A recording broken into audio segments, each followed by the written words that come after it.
नमस्ते दोस्तों, मैं doctor Ramesh Lakadia, consultant joint replacement and arthroscopic surgeon Sukhkar hospital खुदा। दोस्तों, ओपीडी में बहुत सारे पेशेंट ऐसे होते हैं जो अपनी रिपोर्ट लेके आते हैं और हमसे जनरली ये क्वेश्चन पूछते हैं कि साहब हमारी एमआरआई में एसीएल टीआर आया है और हमको चलने फिरने में कोई तकलीफ नहीं है। मैं मेरी एक्टिविटी के सभी काम कर रहा हूँ, चल फिर रहा हूँ, तो मेरे को एसीएल की सर्जरी करवाना चाहिए या नहीं करवाना चाहिए, क्योंकि मेरे को एक्टिविटी ऑफ डेली लिविंग्स में कोई तकलीफ नहीं है। दोस्तों, एसीएल लिगामेंट हमारे घुटने का बहुत इम्पोर्टेंट लिगामेंट है और इसका रोल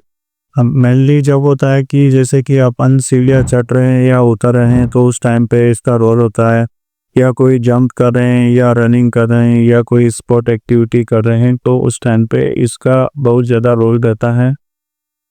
अगर आपके एसीएल इंजरी हुई है और एमआरआई में कंप्लीट एसीएल टीयर आया है, लेकिन जब आप चलते हो तो आपको चलने में कोई तकलीफ नहीं है,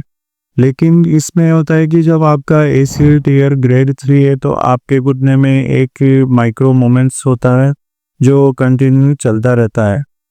और इस माइक्रो मोमेंट की वजह से अगर आप एसीएल सर्जरी नहीं कराते हैं तो आपके घुटने में जो माइक्रो मूवमेंट हो रहे हैं उसकी वजह से आपका सबसे पहले तो मेनिस्कस इंजरी होने के चांस रहेंगे और लंबे समय के बाद में मेनिस्कस इंजरी हो जाएगी। मेनिस्कस इंजरी के बाद में जो आपका कार्टिलेज वाला पार्ट है वो भी डैमेज हो जाएगा और इसके कारण जो आपका घुटना है नॉर्मल घुटने की तुलना में जल्दी ही खराब हो जाएगा और उसमें ऑस्टियोआर्थराइटिक चेंजेस होने की संभावना रहती है। तो मैं कहना चाहूँगा कि अगर आपकी एमआरआई में ग्रेड 3 एसीएल टीयर है और आपको चलने फिरने में तकलीफ रहती है और सीढ़ियाँ चढ़ने में उतरने में तकलीफ रहती है, या आपका पैर की कहीं ऊंची नीची जगह पे हरकने में अगर आपके घुटने में लचक आती है,